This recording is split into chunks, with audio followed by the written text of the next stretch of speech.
오늘 우리가 함께 볼 하나님의 말씀 마태복음 20장 1절부터 16절까지의 말씀입니다. 마태복음 20장 1절부터 16절 말씀입니다.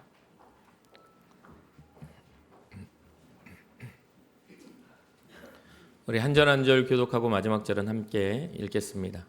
천국은 마치 품꾼을 얻어 포도원에 들여보내려고 이른 아침에 나간 집 주인과 같으니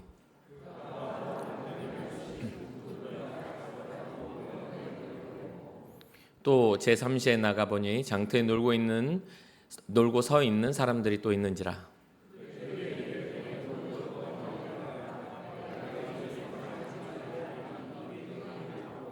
제6시와 제9시에 또 나가 그와 같이 하고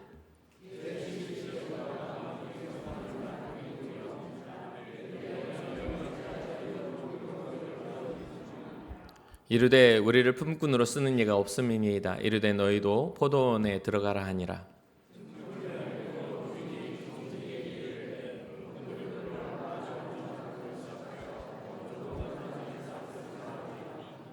제11시에 온 자들이 와서 한 데나리온씩을 받거늘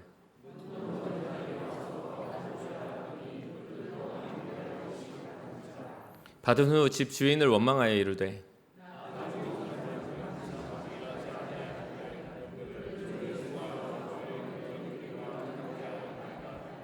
주인이 그 중에 한 사람에게 대답하여 이르되 친구여 내가 내게 잘못한 것이 없노라.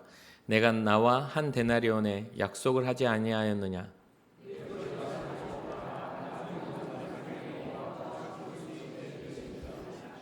내 것을 가지고 내 뜻대로 할 것이 아니냐. 내가 선함으로 내가 악하게 보느냐.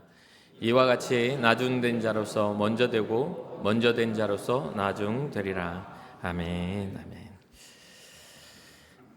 우리 인생을 살아가면서 우리는 세상의 그 기준 안에 우리는 살아가죠. 세상에서 인정받는 것은 어떤 공로나 또 어떤 업적에 의해서 인정을 받습니다. 그러한 기준으로 돌아가기도 하고요. 얼마나 많은 시간을 투자했는지, 어떤 성과를 냈는지, 또 다른 사람보다 얼마나 뛰어난 역량을 가졌는지가 그 평가의 기준으로 결정이 됩니다.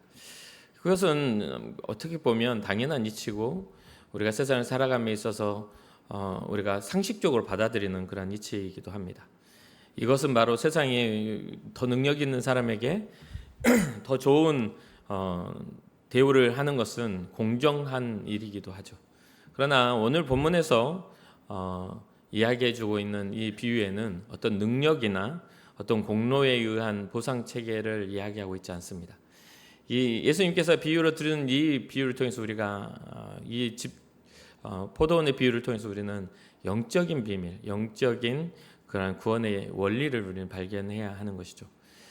예수님께서 선포하시고자 했던 하나님의 나라는 이러한 지극히 당연한 상식적인 선에서 벗어나 하나님의 그러한 은혜의 일들을 이야기하고 있기 때문에 상식과 합리적인 그런 법칙은 좀 벗어나 있습니다. 그러니 오늘 본문을 통해서 우리가 그 영적 비밀을 알게 된다면 우리가 얼마나 하나님 앞에 겸손히 나아가야 되는지를 깨닫게 될 거라고 생각을 합니다. 이 비유를 깊이 묵상하여서 하나님께서 우리를 어떻게 바라보고 계시는지 주님의 시선을 이해하고 또 우리가 살아가야 할 삶의 태도를 결정하는 여러분과 제가 되었으면 좋겠습니다. 오늘 이제 이 비유는 이렇게 시작합니다. 천국은 마치 품꾼을 얻어 포도원에 들여보내려고 이른 아침에 나간 집 주인과 같으니. 그러면 이게 문맥상으로 뭡니까? 천국은 무엇과 같다고요? 집주인과 같다고 합니다. 우리는 천국을 어떤 장소나 공간적인 개념으로 봅니다. 그렇죠? 우리는 천국이다 그러면 어떤 예수님께서 집을 예비하러 간다 하면서 어떤 우리 이사 가는 그런 개념으로 생각을 합니다. 근데 예수님은 지금 천국은 집주인과 같다라는 그러한 이야기를 하십니다. 지금 이 비유에는 이 집주인은 하나님을 뜻합니다. 하나님의 의지를 뜻하기도 합니다. 우리가 어떤 세상을 바라볼 때 우리는 물리적인 어떤 세상과 물리적이지 않는 그 우리의 생각 속에 형이상하게라죠. 형태가 없는 그런 영역 속의 것들을 우리는 살아갑니다. 예를 들면 그렇죠. 한 사람을 딱 생각하면 저 같은 경우를 딱 생각하면 박대성 목사라는 이 형태적인 외모가 있지만 제 안에 내재되어 있는 저를 드러내는 것에는 뭐가 있어요? 보이지 않는 생각과 그리고 감정과 여러 가지의 보이지 않는 것들이 내재되어 있습니다. 그래서 그 사람을 딱 떠올렸을 때 단순하게 우리는 외모만 판단하지 않습니다. 그가 말하는 말의 내용과 그가 살아가는 삶의 방식, 그리고 우리가 알고 있다시피 모든 형태가 없는 것들이 형태가 있는 것들을 증명할 수 있는 것들이 있습니다. 뭐냐면 사랑한다라고 하면 사랑은 형태가 없지만 그 사랑의 방향성을 통해 열매맺는 열매를 통해 사랑을 증명합니다. 그렇죠? 그러니까 물리적인 것도 있지만 물리적이지 않은 영역이 있습니다. 하나님의 세상에 그렇습니다. 우리가 지구 땅덩어리 여기에 물리적인 것들이 있지만 하나님의 세상은 보이지 않은 세계 속에서 역사하고 있는 힘입니다. 우리의 생각을 아득히 뛰어넘어서 우리의 모든 것들을 포괄하고 우리의 모든 것들을 감찰할 뿐만 아니라 우리의 모든 것들을 디자인하고 또 심판하며 구원하며 모든 것들을 이루어 가실 수 있는 분이 하나님이시라는 겁니다. 그러니까 천국의 개념은 어떤 장소와 물리적인 개념이 아닙니다. 천국의 개념은 그곳이 하나님이 다스리시는 하나님이 계신 곳인가의 개념입니다. 그러니까 여기에서 말하고 있는 천국은 마치라고 하는데 뭐 품꾼을 얻어 포도원에 들여 보내려고 하는 어떤 조건들을 뛰어넘은 천국은 집주인과 같다라는 그 이야기. 이 천국은 하나님이 계신 곳이라는 거예요. 그래서 지금의 우리가 천국을 이루어가는 것도 우리의 삶이 하나님이 함께 계실 때 우리는 천국을 이미 맛보게 된다는 겁니다. 어쨌든 여기까지는 조금 어려운 이야기였고요. 여기서 이제 이 본문을 가지고 이야기를 해봅시다. 이 품꾼을 얻어 포도원에 들여보내려는 이유는 일을 하려고 하죠. 수확을 하거나 때로는 뭔가 가지치기를 하거나 일꾼이 필요해서 품꾼을 이렇게 해가지고 포도원에 들여보냅니다. 그러면서 2절에 이렇게 이야기가 나옵니다. 그가 하루 한 데나리온씩 품꾼들과 약속하였다. 한 데나리온, 하루에 한 데나리온이라는 약속을 통해 포도원에 들여보내기 시작합니다. 3절에 제3시에 나가보니 장터에서 놀고 있는 사람들이 또 있었다. 이 3시보다 더 일찍 이 품꾼을 이렇게 불러서 일을 시작하기도 하죠. 보통 우리가 요즘에도 그렇습니다만 이렇게 하루에 그런 어떤 일용직을 하는 사람들은 새벽부터 나가서 보통 한 5시 반이나 이때쯤 시작해서 6시쯤에 이렇게 모집이 돼서 일용직 해가 뜨기 전에 가서 일을 시작합니다. 요즘에는 좀 해가 빨리 뜨니까 좀 다르긴 하겠지만 어쨌든 이른 아침에 시작을 합니다.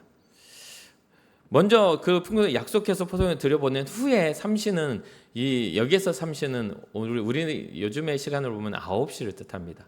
아침 9시, 오전 9시예요. 3시에 나가보니까 장터에 놀고 있는 사람들이 또 있었다라고 이야기를 하죠.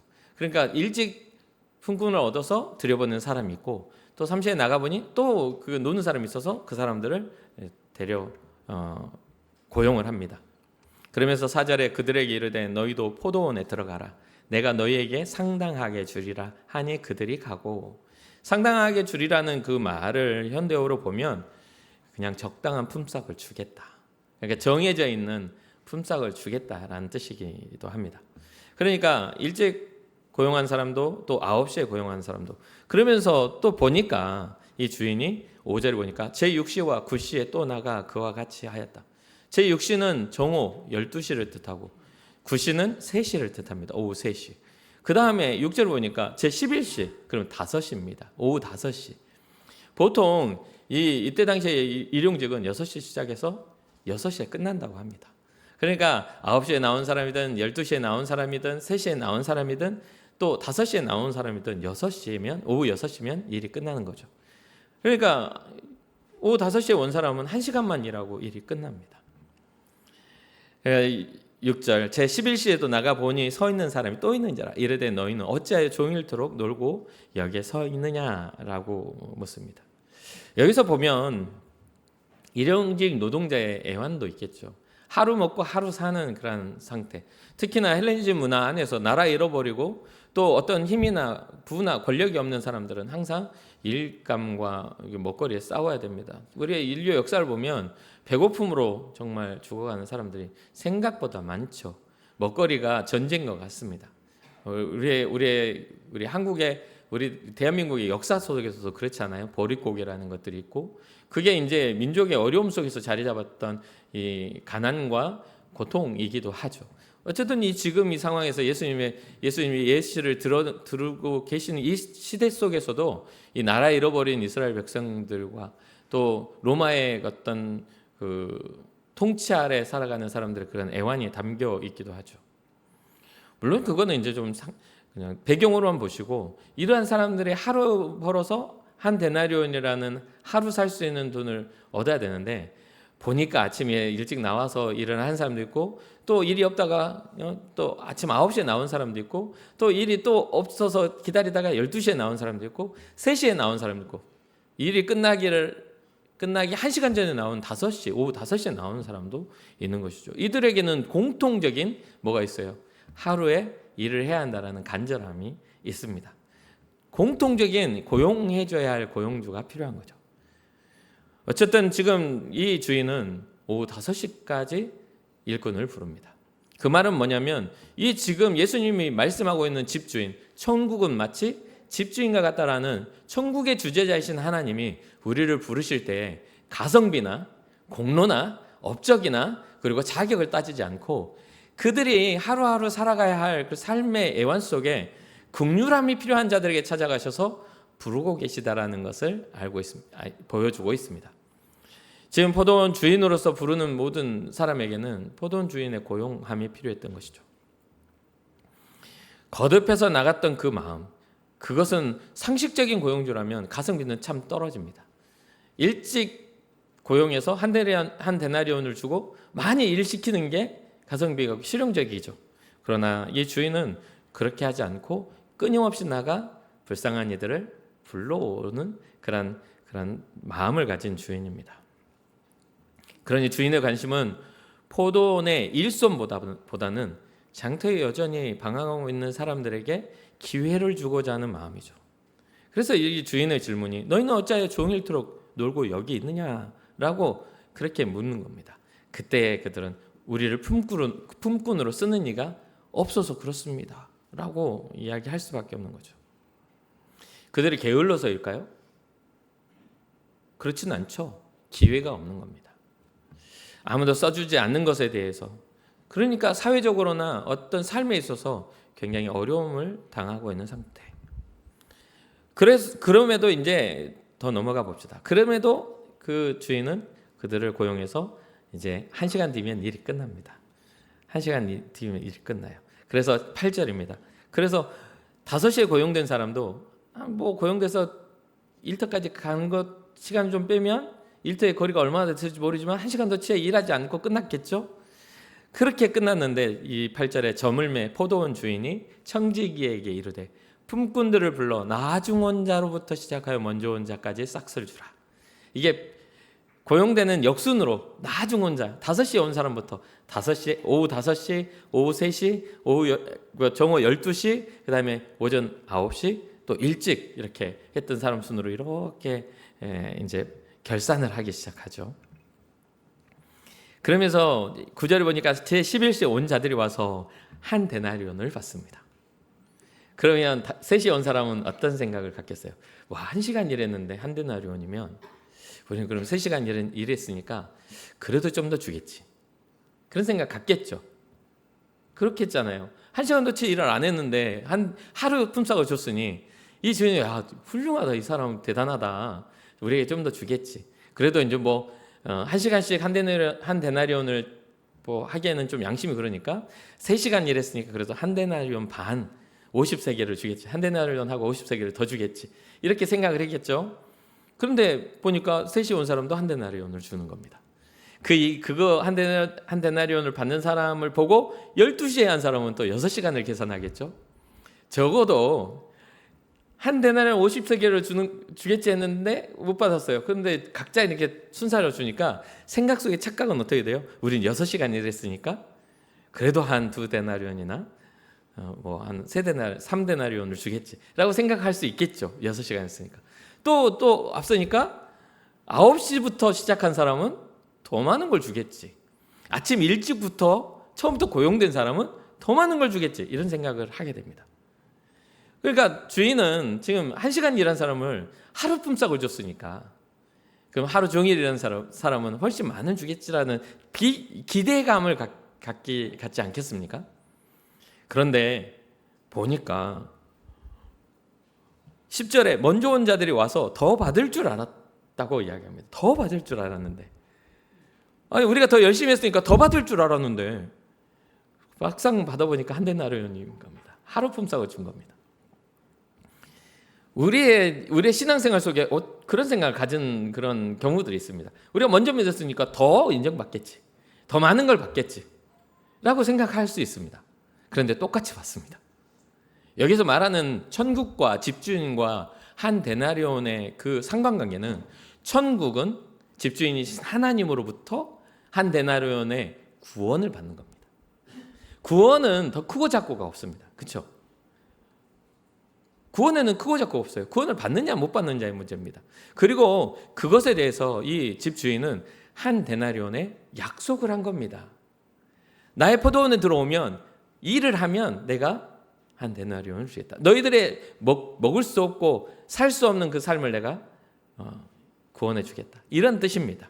예수님의 비유는 바로 그런 겁니다. 그런데 이 사람들의 생각은 뭡니까?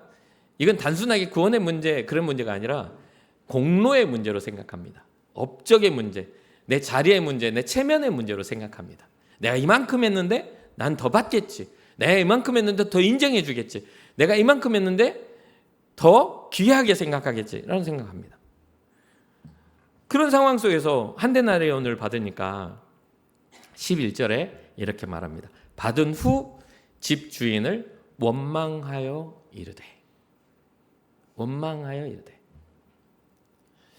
우리가 인생을 살면서 더 가까운 사람이 있고 덜 가까운 사람도 있을 수 있습니다. 저 같은 경우도 굉장히 이렇게 선이 분명한 사람이니까 더 가까이서 이야기하는 사람들이 있기도 하고, 또 잘 안 맞으면 한 발자국 뒤로 살짝 물러나는 그런 경우도 있을 수 있죠.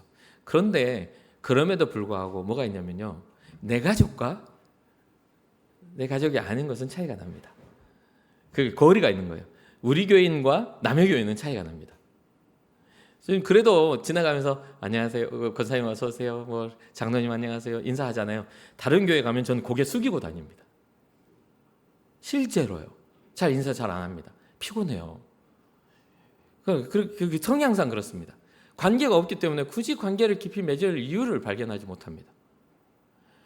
관계가 없다는 건 그런 겁니다. 그리고 또 있잖아요. 좀 더 확대시킬까요? 우리는 대한민국 사람이잖아요. 대한민국 사람들끼리는 소통이 잘 되잖아요. 그렇잖아요. 외국에 나가면 더 외면합니다. 말 시킬까봐 두렵습니다. 뭐 샬라샬라 이상한 소리 해버리면 이건 또 정신이 사나워지죠. 하다못해 우리나라에 이렇게 여행 온 외국인이 나한테 말 걸까봐 더 무섭습니다. 언제 한 번은 전철을 탁 타고 왔는데 어떤 러시아인이 저한테 말 걸었는데 무슨 말인지 하나도 못 알아듣겠어요.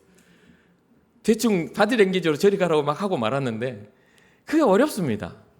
다른 세계에 산다는 게 그런 거죠. 무엇이냐면 우리가 여기서 중요한 것은 그 주인의 포도밭에 우리가 들어갈 수 있느냐가 중요한 겁니다. 국률함을 입었는가, 그 안에 포함될 수 있도록 주님의 나라에 우리가 백성으로서의 국률함을 입었는가. 그 국률함을 입지 못했는데 뭔가 자격을 논하기에는 어렵습니다. 대가에 대한 것도 마찬가지입니다. 저는 이건 좀 별개의 이야기고요. 여기에 이제 받은 집주인을 향해 원망하였다, 원망하다. 이거를 번역한 헬라어로 보니까 이 원망하다는 단어를 언제 썼냐면 이스라엘 백성이 하나님과 모세를 향해 불평하고 원망할 때 쓴 단어입니다. 그러니까 이스라엘 백성이 어떤 원망을 했죠? 네? 배고프다고, 목마르다고, 고기 먹고 싶다고. 그래서 또 가장 근본적인 원망이 뭐예요? 우리가 이집트에 있었을 때는, 애굽에 있었을 때는 그래도 우리가 편하게 사는데 여기까지 광야로 내몰고 와가지고 우리를 괴롭게 한다는 식으로 이제 그 하나님의 구원의 가치를 훼손한 거죠. 이스라엘 백성을 향한 하나님의 그 불타는 구원, 그 마음을 감정과 어떤 상황으로 훼손시켜서 좋자고 한 일인데 안 좋자고 덤벼든 그런 격이에요. 그래서 성경에 보면 모세를 향해서 돌을 들고 쳐 죽이려고도 합니다. 모세는 위대한 선지자라고 그래 생각하지만 제가 봤을 때 모세는 그러니까 삶으로 보면 되게 불행한 사람입니다. 정말 그렇게 살면 모두가 불행할 겁니다. 잘해도 욕먹고 못하면 가나안 땅 못 들어가고 한 번 실수에 가나안 땅 못 들어갈 만큼 이게 몫이 크니까 책임감도 엄청 커진 겁니다. 그것도 나이 80이 돼가지고 젊을 때는 아주 힘있고 젊을 때는 아무것도 못하고 나이 80이 돼서 갑자기 모세에게 하나님이 찾아와가지고 내 민족을 구원하라. 나이 들었는데요. 난 말 못하는데요. 나는 더 이상 리더십이 없는데요. 내가 너와 함께 하겠다. 가라. 말을 못하는데요. 너에게 말할 수 있는 그런 말 잘하는 너의 형 아론을 붙여주겠다. 가라. 난 능력이 없는데요. 내 능력의 지팡이를 너에게 들려주겠다. 가라. 계속 핑계대고 계속 거절할 때 나중에는 하나님 화나가지고 가라고. 가. 실제로 성경이 그렇게 기록합니다. 그만 좀 하라고 가. 그래가지고 울며 겨자 먹기로 가가지고 민족의 영도자가 됐는데 하는 일마다 백성이 반대를 합니다. 그게 하나님 뜻입니까? 나는 우리는 못하겠는데 우리를 뭐 홍해 앞에 데리고 와가지고 우리를 다 죽이려고 네가 그랬구나. 홍해 갈라놓고 건너가니까 우리를 이렇게 척박한 땅에 와가지고 우리를 죽이려고 하는 거나 너무 뜨겁다 불기둥, 춥다 불기둥, 뜨겁다 구름기둥 해가지고 딱 시내 산 앞에 갔어. 그래가지고 막 하나님의 위대한 심과 막 이런 것들을 봤는데 모세가 며칠 안 보이니까 금송아지 만들어 놓고 춤추고 막 이러고 있는 거예요. 환장하고 깝깝할 노릇이죠. 우리 인생이 그렇지 않습니까? 아무리 들어도 듣지 못하고 보아도 보지 못하고 마음으로 깨달아도 행하지 못하는 그런 우리 인생 속에 말이죠. 어쨌든 지금 이거 똑같습니다. 은혜를 벗으나 그것을 변질시키는 거예요. 원망을 하기 시작합니다. 어떤 원망입니까? 나중 오는 이 사람들은 1시간밖에 일하지 아니하였거늘 그들을 종일 수고하며 더위를 견딘 우리와 같게 하였나이다. 우리와 같은 취급을 하십니까? 그는 1시간밖에 안 하고 그 불평은요 오후 3시에 온 사람도 똑같고 12시에 온 사람도 똑같고 9시에 온 사람도 똑같고 일찍하니 온 사람도 다 똑같이 불평을 하고 있는 겁니다. 당신이 어떻게 그럴 수 있냐고. 고용받지 못했을 때는 하루 일감만 있어도 우리가 정말 충분하겠다 생각했는데 막상 그 안에서 기대와 비교와 여러 가지 그 안에 불평을 발견한 순간 자기를 고용한 집주인을 악하다 말하는 겁니다. 이게 우리의 심리학입니다. 그러니까 13절부터 15절까지입니다. 주인이 그 중에 한 사람에게 대답하여 이르되 친구여 내가 내게 잘못한 것이 없노라. 네가 나와 한 데나리온의 약속을 하지 아니하였느냐? 그 하루에 일을 받았을 때 기쁨으로 시작했지만 그는 수고로움과 그런 것들의 비교의식과 이런 것들이 그 기쁨이 이제 불평, 원망으로 바뀐 것이죠. 그러면서 이 14절에 네 것이나 가지고 가라. 나중 온 이 사람에게 너와 같이 주는 것이 내 뜻이니라. 만약에 그런 불평을 한 사람이 그 다음날 다시 만났을 때 그 주인은 어떻게 할까요? 하루에 일을 한 다음에 딱 해놓고 불평을 딱 했는데 그 다음날 또 왔어. 갔더니 또 어제 불평했던 사람들이 이렇게 다 있어. 그러면 그 주인은 어떤 마음을 품을까요? 한번 상상해 봐야 됩니다. 그러면서 15절에 이런 말을 합니다. 내 것을 가지고 내 뜻대로 할 것이 아니냐. 내가 선함으로 네가 악하게 보느냐? 라고 이야기합니다. 재미있는 것은 이 집주인은 끊임없이 이 불평하는 사람들에게도 인격적인 모습을 보입니다. 뭐라 합니까? 불평하고 있는데 친구여 내가 너에게 잘못한 게 없어. 여전히 긍휼한 마음, 안타까운 마음을 버리지 않는 집주인의 모습을 봅니다. 문제는요 그렇게 말해도 아무리 말해도 불평이 한번 들어가면 안 깨달아집니다. 이게 정말 이게 섭섭마귀가 얼마나 강력한 마귀인지 아시죠? 한번 섭섭함이 딱 들어온 순간 인색해져요 사람은. 그러니까 우리는 항상 그 마음을 경계해야 합니다. 교회 안에서 어떤 일을 하다가도 누가 아이고 수고했어 말 안 하면 섭섭해져가지고 나 안 해. 나는 못해. 그러면 또 담임 목사 해가지고 아이고 권사님 왜 또 그래요? 하셔야지. 그러면 오고 하면 그럴까요? 그래 옆에서 누가 또 어떤 권사님이 해? 그러면 또 어느새 삐져가지고 나 안 해. 이게 아주 습관처럼 섭섭마귀가 왔다리 갔다리 하면서, 그래서 마음의 틈타는 이 마음의 우리에게 우리 질그릇은 막 그 안에 구멍이 송송 뚫려 있잖아요. 우리가 보면 항아리 같은 우리 전통 항아리는 그게 막 호흡을 한다고 해요. 그게 전통으로 만들어진 게, 근데 거기에 공간이 있고 구멍이 송송 뚫려서 호흡을 한다고 합니다. 여기에 좋은 영향을 미쳐야 되는데 이 질그릇에 더러운 게 끼어버리면 이것은 더 이상 가치가 없죠. 정결하게 닦여진 그릇이 쓰일 수 있는 겁니다. 금그릇이든 은그릇이든 질그릇이든지 간에 거기에 합당한 쓰임새가 있는 겁니다. 그렇죠? 우리가 우리 안에 자꾸만 우리의 감정의 틈 사이에, 관계의 틈 사이에 하나님의 은혜와 복음이 아닌 것들이 끼는 것들을 우리는 경계해야 합니다. 하나님의 은혜와 복이 아닌 것들. 우리 문제 앞에 서면 누구나가 괴롭습니다. 그렇죠? 큰 질병 앞에서도 괴롭고, 큰 물질의 고난 앞에서도 괴롭고, 때로는 큰 관계의 무너짐 앞에서도 우리는 괴로울 수밖에 없습니다. 근데 그거 아시죠? 그 모든 것에는 상대가 있습니다. 그러니까 나 혼자만이 아니라는 거예요. 관계가 무너졌다는 것은 나와 상대의 문제입니다. 그렇죠? 내가 마음 상하면 상대도 상하는 겁니다. 물질도 마찬가지입니다. 세상에 나만 가난한 것 같지만 여러분 보세요. 어제 버스 타고 다니면서 뭐 타고 다니면서 이렇게 뭔가 차들이 많이 다니고 이렇게 집들이 많은데 내 건 없다는 생각 안 해본 적 없습니까? 안 해보셨습니까? 전 많이 해봤는데. 그러니까 뭐냐면 상위 10%의 부유한 사람이 있다면 나머지 90%의 매일 뭔가 빚과 그런 것들을 유지해가는 삶을 살아가는 사람들이 살아갑니다. 세상은요. 시대와 상관이 없이. 지금 누구보다 다른 이보다 내가 많은 걸 가지고 있다? 큰 복이죠. 그것은 정말 하나님 주신 큰 복이긴 합니다.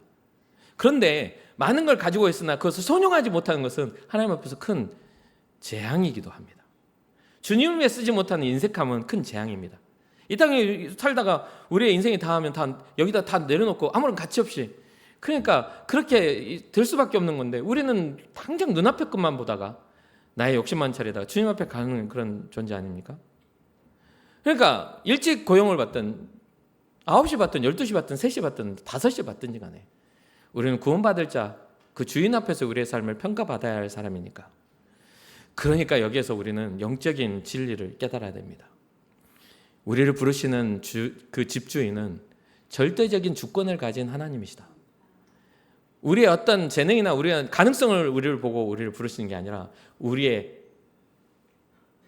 가진 기질과 인간성 속에 나타나는 신뢰를 보고 우리를 영화롭게 하실 분이시다. 그럼 물론 우리가 가진 것들을 구원하심에 있어서 여기에 보면 어떤 자격 조건을 가진 자들 부르는 게 아닙니다. 절대로 그게 아닙니다. 근데 평가는 어떻게 받습니까? 그 안에 우리가 살아가는, 그 안에 판단하는, 그 안에서 결정하는 것들을 평가받는 거 아닙니까? 그 안에서 감사할 것인가, 그 안에서 또 비교하며 불평할 것인가, 그런 것들의 평가 아닙니까? 그러니 사랑하는 성도 여러분, 믿음의 사람다운, 은혜 입은 자다운 생각과 삶을 살아가시길 주님의 이름으로 축복합니다. 주님이 우리에게 이렇게 말하면 안 돼요. 네 것이나 가지고 가. 나중에 온 사람에게 너와 같이 주는 것이 내 뜻인데 그거 따지지 좀 말어. 제가 살면서 저는요 되게 그렇습니다. 뭐 이게 저한테 도움이 될 이야기인지 모르겠지만 제 성향상 그렇습니다. 저는 어떤 일을 하다가 열심을 다하거든요. 최선을 다해요. 누군가를 귀하게 여기고 사랑하는 것도 최선을 다합니다. 아끼지 않아요. 시간도 만남도 어떤 제 삶의 것들을 잘 아끼지 않는 편입니다. 근데 그것을 되게 막 주지 않습니다. 근데 딱 그것이 그래야 된다고 생각하는 기준이 생기면 아주 잘 참는 편입니다. 그런데 최선을 다했는데 최선을 다한 것들을 그것을 곡해하고 훼손하면 최선을 다 안 합니다. 저는 최선을 다해도 안 되는 일들은 이건 내 일이 아니구나라는 생각하는 경우들이 많아요. 근데 이런 것들이 여러분 보기에는 저런 목사님 저렇게 매정해 할지는 모르겠지만 하나님도 그러시잖아요. 나하고 나 혼자만 그런 게 아니에요. 모든 관계는 그렇습니다. 여러분들이 와서 저를 상처 입히면 저도 상처 받습니다. 저도 상처 입히고 싶어요. 무슨 뜻인지 이해가 됩니까? 여러분들이 와서 저를 신뢰해 주지 않으면 저도 신뢰 안 하고 싶어요. 그게 사람입니다. 여러분들이 저희 시간을 뺐으면 저도 그 시간을 뺏고 싶어요. 그게 사람입니다. 그런데 그렇게 하지 않는 거죠. 목사니까. 더 선한 생각과 선한 마음의 교회를 세워가야 되니까 이게 정상적인 겁니다. 그럼에도 불구하고 어떤 관계를 맺을 때는 최선을 다하지만 그게 되지 않을 때는 한 발자국 딱 물러서서 아주 멀리 떨어지진 않아요. 물러서서 상태를 살핍니다. 원래 기질상으로는 얼굴을 돌려야 맞는데 그렇게 살면 목사 안 같잖아요. 예? 그리고 저도 그러면 섭섭마귀가 막 하는 거 아닙니까? 저도. 근데 저는 위로해 주는 사람이 별로 없더라고요. 저를 회복시켜 주는 사람이 우리 주님밖에 없어서 저는 제 자체적으로 기도하고 금식하고 몸부림쳐서 회복되지 않으면 정상적으로 건강한 목회자가 될 수가 없습니다. 그래서 저는 주님밖에는 못 봐요. 그래서 저는 감사하게도 제 가정과 제 아내와 또 우리 형제들이 믿음의 사람들이어서 저를 잘 회복시켜 줍니다. 제가 상처 입고 제가 힘들어하면 와가지고 위로해 주고 해요. 감사하게도 그렇습니다. 우리는 주님 앞에서 이런 말을 들어서는 안 돼. 네 것만 가지고 네 할 가. 그 말은 뭐냐면 다시 돌아오기가 참 쉽지가 않습니다. 그렇게 배은망덕하게 해놓고 주님 앞에 다시 돌아오기가 쉽겠어요? 그러니까 우리는 우리의 구원받은 자의 우리의 모습과 자세를 잘 점검해 봐야 돼요. 끊임없이 말하잖아요. 우리의 마음과 우리의 영과 우리의 몸가짐을 단정히 하자고. 굉장히 중요한 부분입니다.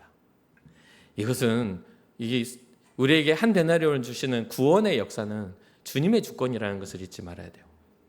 그리고 언제나 생각하십시오. 모든 사랑은 내 몸에서 난다. 그래서 여러분 눈에 정말 미운 사람 보세요. 안 사랑스럽잖아요. 네? 사랑스럽게 행동하면 사랑스러워집니다. 근데 안 사랑스럽게 행동하니까 안 사랑스럽잖아요. 주님도 우리에게 그렇다 이 말입니다. 우리의 삶이 정결하지 않으면, 거룩하게 구별되어 있지 않으면 우리는 안 사랑스러운 사람들인 거예요. 근데 우리 스스로만 괜찮다고 생각해. 이게 문제죠. 이 포도원 비유가 던지는 세 가지의 영적인 교훈이 있습니다. 이건 단순하게 2000년 전의 이야기가 아니라 오늘날 살아가는 우리에게 던져지는 영적인 거예요. 첫 번째는 뭐냐면 우리는 이런 착각에서 벗어나야 됩니다. 우리 교회의 역사가 70년 됐으니까 내가 처음부터 다녔으니까 나는 뭐 일찍 구원받은 그런 뭐 6시의 품꾼이다. 또한 교회 이렇게 설립한 지 20년 뒤에 왔으니까 한 9시쯤 품꾼이다.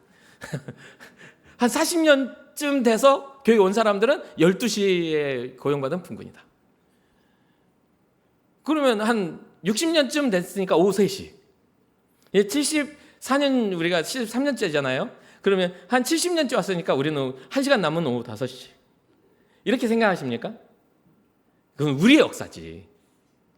이거는 우리의 사람의 역사지. 2000년이라는 시간 속에서 우리를 부르신 하나님의 역사 속에 우리는 5시 인생입니다. 5시 인생.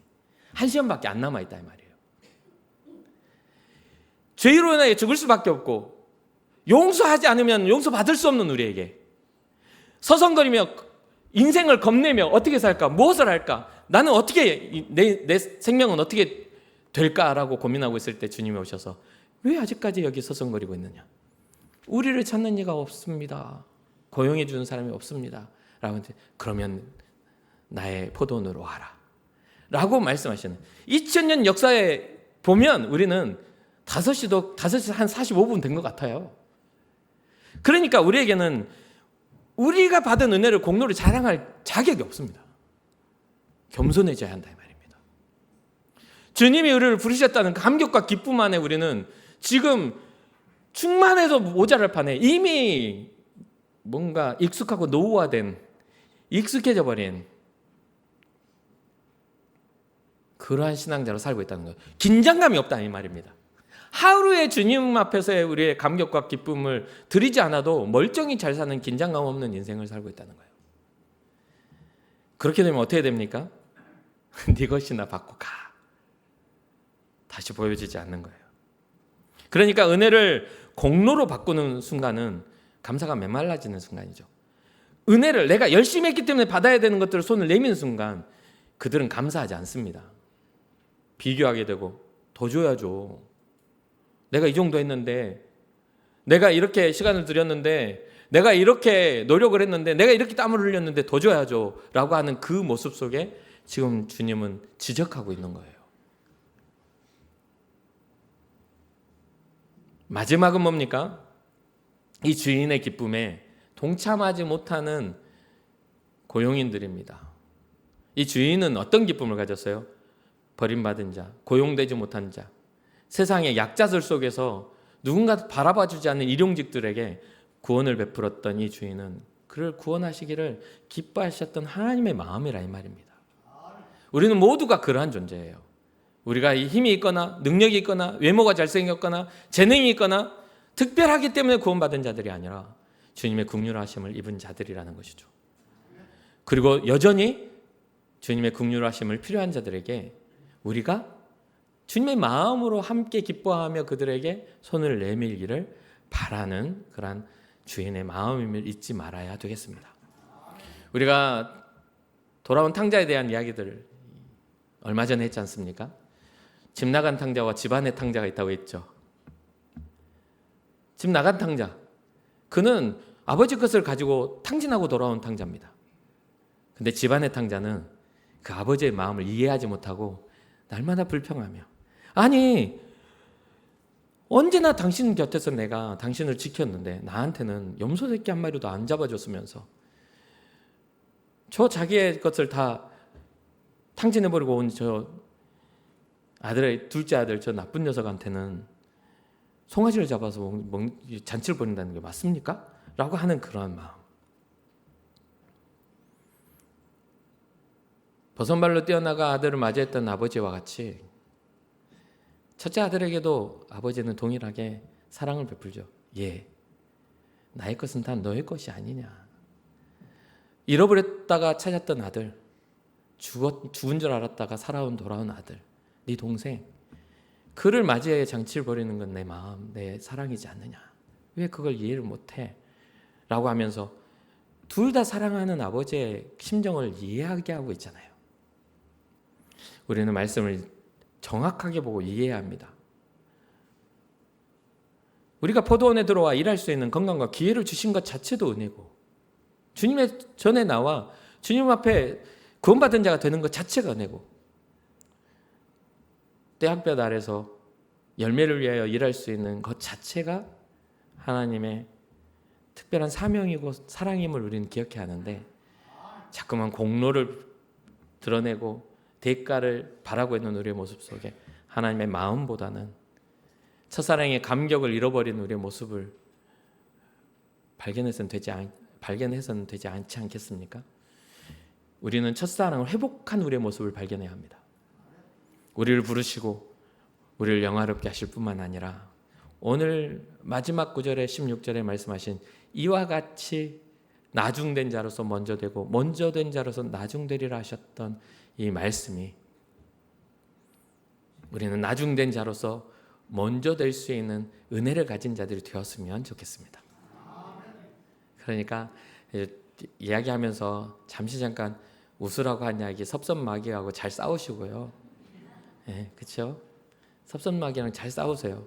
말 몇 마디에 흔들리지 마세요. 그거 별거 아닙니다. 그거 별거 아니에요. 그냥 단단하게 이겨내시면 돼요. 자꾸 마귀가 틈탈 수 있는 이유들을 내어주지 말고 감정과 잘못된 인식, 어그러진 생각들을 잘 곧게 펴 주님의 영광을 위한 생각들로 나아간다면 여러분들의 삶이 단순하게 눈에 보여지는 풍요뿐만 아니라 보이지 않는 곳에서의 영원한 구원과 영적 풍요가 여러분과 저를 주님 앞으로 이끌어가는 은혜와 복이 있을 줄로 확신합니다. 잠시 기도하겠습니다.